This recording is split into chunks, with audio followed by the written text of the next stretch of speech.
Forbes famously is the magazine / organization that gave the illusion that Trump, by the way, you're watching Hal Sparks Mega Worldwide, the greatest live stream in the history of live streams. I'm Hal Sparks, and I will continue to Hal Sparks as long as the world needs a Hal Sparks, which for the foreseeable future will be quite some time. Forbes was, famously Trump called John Barron, called as John Barron and said that he was richer than he was, and all this kind of shit. Just made up his own press secretary thing. Shit like first-year actors do. I never did it. I didn't have the nerve, but, probably could have shaved 5 years off, how long it took to start my acting career if I had.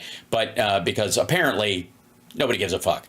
But in this, Forbes is responsible for a lot of people believing that Trump is a success because he was able to bullshit them into thinking that he had money.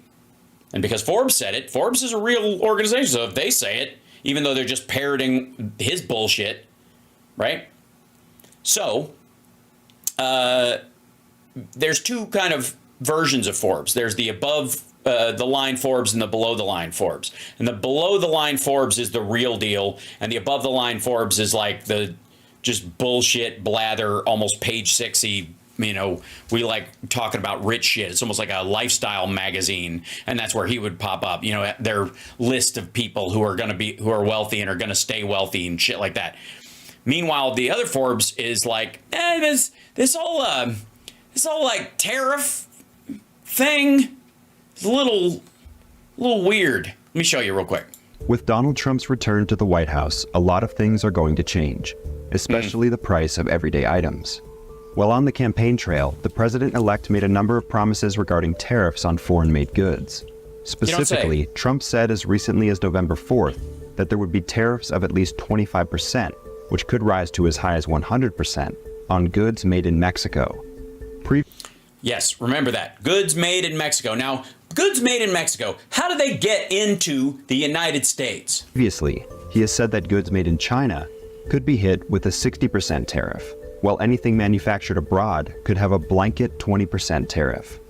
Roger Entner of Recon Analytics, a telecom industry analyst, told Forbes, quote, "Go to Walmart. Virtually everything in Walmart is made in China." Yep. Now, what store do you think Trump supporters shop at more than any other? All right, besides the Cracker Barrel gift shop. Right, Walmart. We decided to make China our factory. It took decades to do that, and it will take years, if not a decade, to undo that. It's not just one thing, it's whole supply chains. Presuming Trump makes good on those promises, that would mean that a slew of imported items, from iPhones to clothing, to household appliances, including microwaves and other housewares, among many other products, will cost more. Will cost more. Trump has argued that the practice will encourage all companies to bring manufacturing back to the United States and bring billions of dollars of revenue to reduce the federal deficit. Historically, tariffs have been used to prod consumers into buying domestically made goods of foreign alternatives. To prod consumers into doing this. According to the Biden White House, tariffs as a percentage of federal receipts, or money that the government takes in, have decreased from 100% in the late 18th century to near zero a century ago. Since then, income... A century ago. 100 years. During that time, real quick, from say 1890 to now, what do you think how do you think the general lifestyle of your average American has done compared to what it was in the late 1800s, as far as just available goods in general? I mean, obviously, it's cheaper to get a computer. The old coal-fired ones were, very heavy and had to be brought by locomotive or a group of Clydesdales. Taxes have largely supplanted that revenue. While there are some goods that have easy domestic substitutes, like wine for instance, there are many others that do not. All smartphones, along with most consumer electronics in America, are manufactured in and imported from Asia, primarily China. Policy experts resoundingly agree that the costs of tariffs are overwhelmingly borne by the consumer. You notice that thing pops up? That video came out a week ago. A week ago. it reminds me of that now a warning. Now, I have to say, if I may, let's see, where is this? There is a, 1 second. Now, look, they may know that, right? But, you know, other people just don't know that. I mean, it's a last minute kind of a thing. There's no correlation. Like, people on the right don't know this. They can't possibly.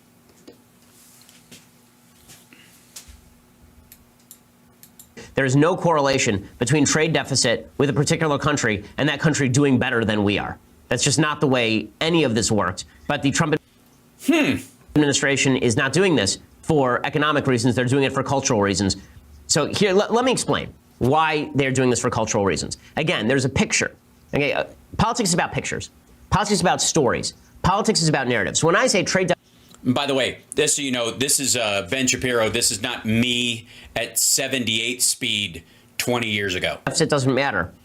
It's true, but Trump is telling a different story. And the story that President Trump is telling is a story that goes something like this. Once upon a time, there were booming industries in the United States, large-scale factories, these big buildings located in Detroit where people worked on employment lines, where they worked on manufacturing lines, and they worked there for 50 years, and they got the gold watch, and then they went home. And they had enough money based on that one salary to support their families. Why can't we go back to something like that?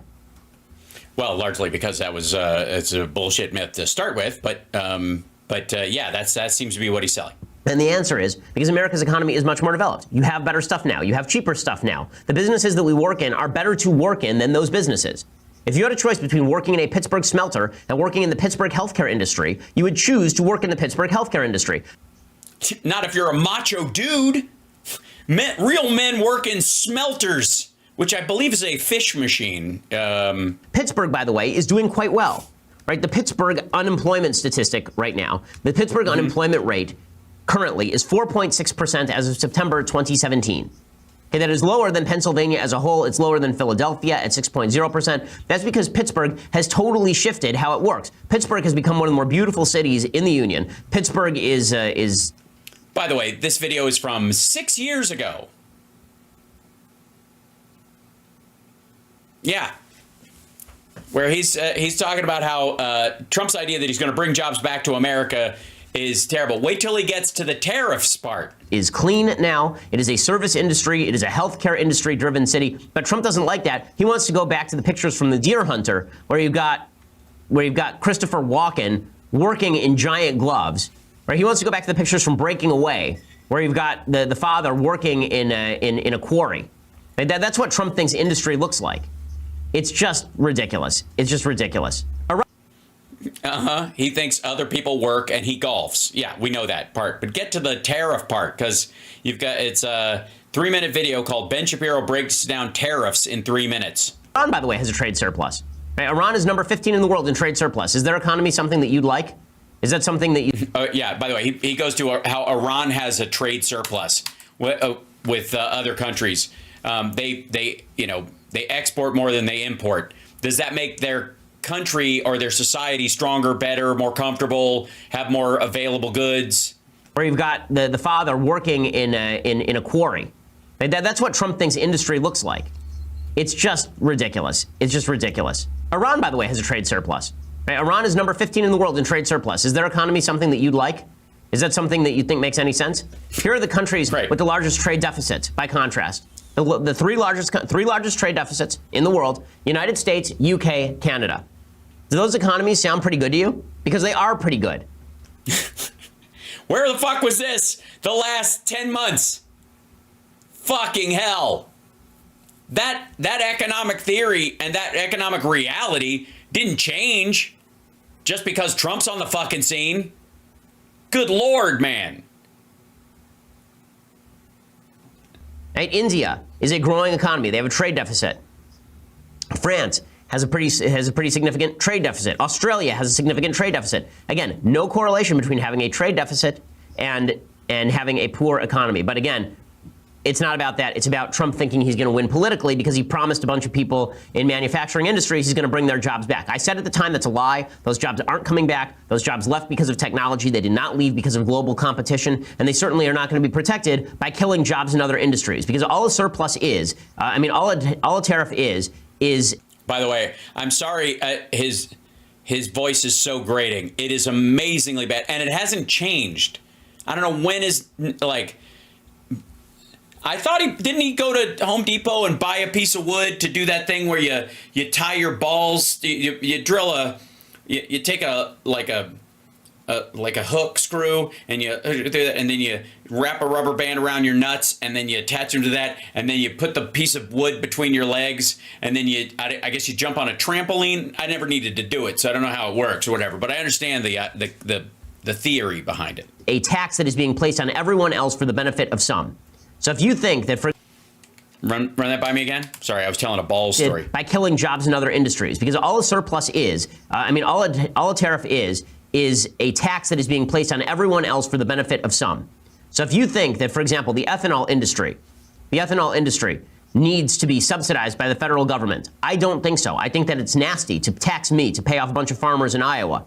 I don't see why that's useful. There's no. Christ Almighty. Honest to God, that's the theory behind all this shit. Good fucking Lord. And he's right. That's what's hysterical about it. There used to be, you know how people are like, we need the left-wing Joe Rogan, and we have it. It was the old-fashioned Joe Rogan, right? That was the left's Joe Rogan. The same thing with Ben Shapiro. Jesus Christ. Again, after fucking Pinsky is making the case that we've entered a cult and lost our fucking minds, go back and look at these motherfuckers and what they believed about national security, about economics, about the debt and the deficit, and how you have to be able to pay for things and all that kind of shit. Look at what they believed. All of it's out the fucking window. My beliefs haven't changed. My president came in and passed an infrastructure bill. Rescued the economy from a fucking pandemic, got everybody vaccinated, got everybody back to work. People traveled more this year than they have in 20 years.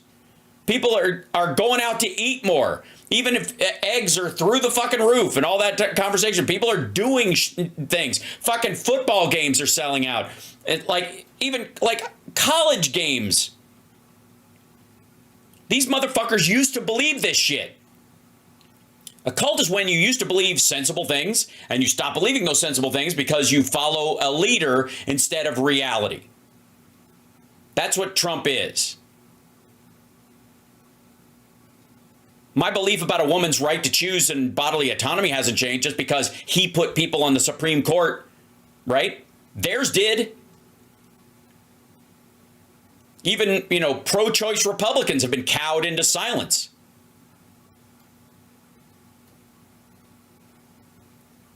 It is stunning to me how these people will flush their values down the fucking toilet and forget everything they know about reality once it's no longer convenient or it does not serve the fucking,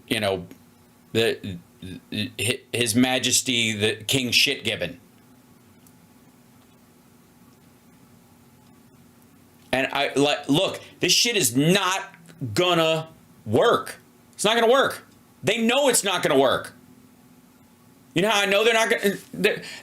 One of the people, we heard about last week, these people who didn't get their bonuses. They're not getting their holiday bonuses because their company has to buy a bunch of gear before Trump takes takes his oath and starts his fucking tariffs because the gear will be too fucking expensive next year. So they got to buy everything they're going to get from overseas in case he tariffs it and they can't afford to upgrade their gear. So nobody got a fucking bonus for Christmas. It's pretty common.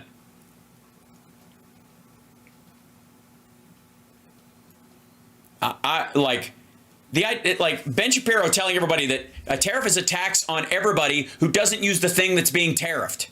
That's exactly what it is. It gets spread over everything because the cascading cost of everything gets spread, on everybody. But that didn't matter now. because King Shitgibbons is going to sit at the table and you got to just do whatever he says. I mean, and by the way, for all those who are worried we'll never recover and all that kind of stuff, I want you to remember that England used to be run by a guy who is syphilitic and inbred. He was stupid to start with, and then he got syphilis, and he was making the kind of decisions, like off with their head kind of decisions, left and right.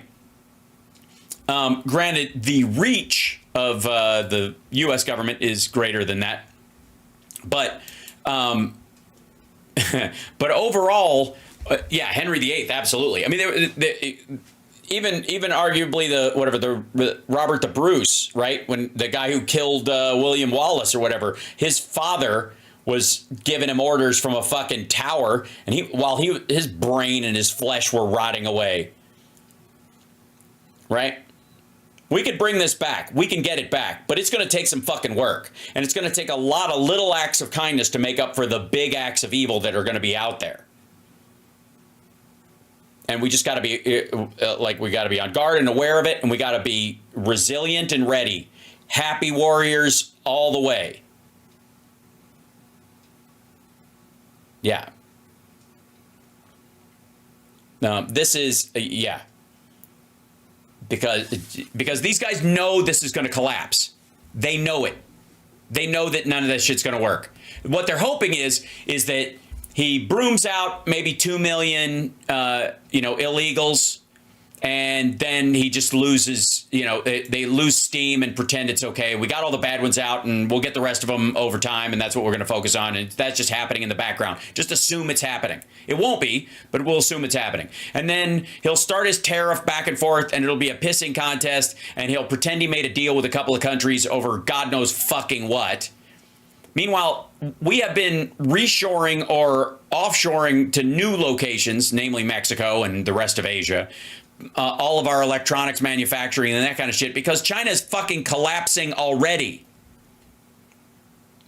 China's in deep shit. Deep, violent, horrible shit right now. If you don't believe me, go watch the China Show guys on Fridays. They come on before my show. Yeah. How is the history of the show? The Serpent Queen, her father and mother died from syphilis. Didn't everybody? If you were lucky, you died of syphilis back then. At least it meant you were getting laid. It beats the shit out of just starving to death, I suppose. But the point is, Trump himself is already a mess. And you're going to see people around him. He's going to be surrounded by different Rasputins. There is no way this works out for him. This guy manages to fuck up everything. And the interesting thing about Trump is the first term, he's one of the few presidents, maybe since Ronald Reagan's first term, where it appeared like, other than the fact that he'd been shot, that he didn't really age. Right? That it didn't affect him the way it did. He just golfed and didn't give a shit. If people died or there was a shooting, he just kind of went, well, you just got to get over it. Like, because he's a sociopath, he doesn't connect to those things. But once he was out of office and he was confronted with the real ramifications of his actions, maybe going to jail, he started to age really fast, really poorly. Okay. The difference is that this time there's no second, there's no third Trump term. He's not going to live through it. If he lives, I will be shocked if he lives through the entire term. He's going to, like I said, they're going to wheel him around like Admiral Pike because he's a figurehead. So they can't just let him, fall down a flight of stairs and JD Vance go, I'm president now. Isn't that cool? They're going to fucking, he'll be a jelly-headed mess, but they'll drag him across the finish line, I'm assuming, if he doesn't just keel over. If anything short of him literally just vapor locking, they'll keep him fucking, at best they'll Dave him. And I don't know when Elon Musk might put a chip in his fucking head, but everybody will sign off on it. The point being is that there's no way he runs a third term. He could barely stand up now. All the old shit they were saying about Biden is just as bad for Trump. It's a fucking mess. That's not going to change. Thank you for getting the Dave reference, Dryweight Geek. Very well done. Yeah. Yeah, the over-under is 16 to 24 months. And And again, will the stress of the midterms do it to him, is the question. And those around him will jockey to, carry on the torch of MAGA and all that kind of shit, and they'll sell it. But if everything these folks actually on his side know won't work, and he goes through with it anyways, and it fails, again, it's going to take a lot of us trying to protect the people that will fall through the cracks in this, but it's his billionaire friends that are going to turn on him. Yeah. And Cornyn and Tom Tillis have both talked about how they're going to continue the House's ethics investigation in the Senate around Matt Gaetz. So there's no fucking way he becomes AG, though he may end up in the White House. He may pull him because the ethics investigation can continue in the Senate in terms of if he's going to actually be, the nominee. They can go through all of that shit. And so more than likely he pulls them before it actually happens and then gives him a little White House advisory thing. But the reason he offered him the job or said he's going to do it is basically as a shit stirring moment. And honestly, so that he could step down out of his seat, have a reason for stepping down before the investigations report came out, which would have been Friday. Yeah.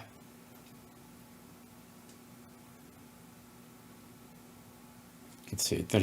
Yeah. So, that said, I adore you guys. What about MTG? She's not going anywhere. He doesn't like her. We're worry more about Laura Loomer being the fucking secretary of QAnon blowjobs or something, because that's more of a concern. But again, the only recourse most Democrats have to deal with the people he's going to put up is an embarrassment brigade. You can't vilify them because they like being the villain, but you can embarrass him. And Matt Gaetz is embarrassing. That's the one area where you can kind of dust him the fuck off. Right?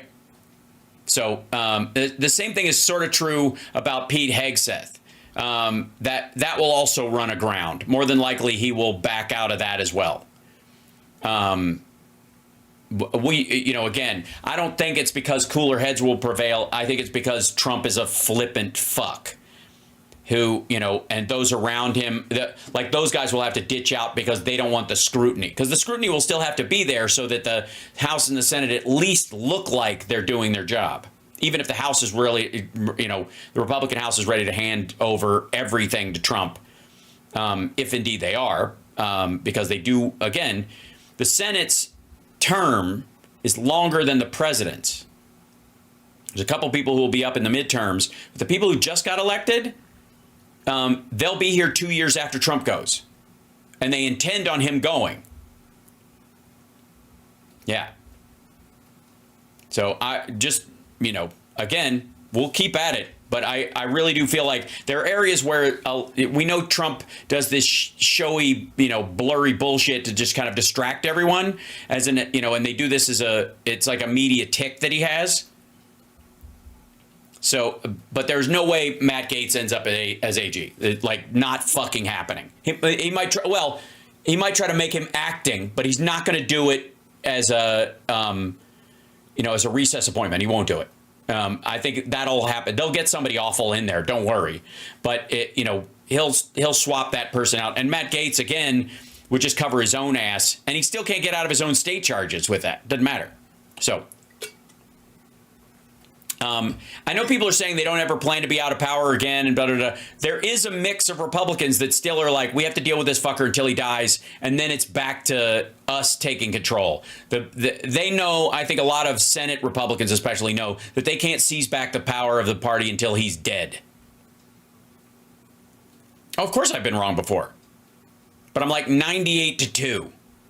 Now, granted, it was him running, which is, again, because he was being indicted, and him winning because it did not occur to me that Latinos that would act the exact same way they did in the 50s in regard to Eisenhower's purge. Silly me. I And sometimes I have too much faith and hope in humanity. That said, no, like, again, Vance is too big of a dweeb.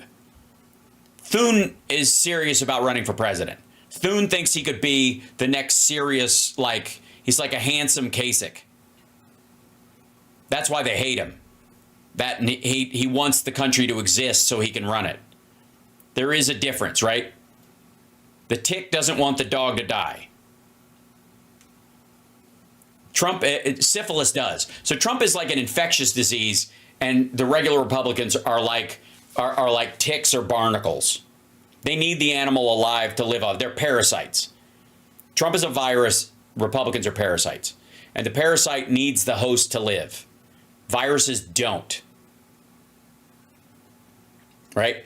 Yes, the tick wants the vote of the base, but they can't have it until the virus dies, right? That's in this analogy. Yeah.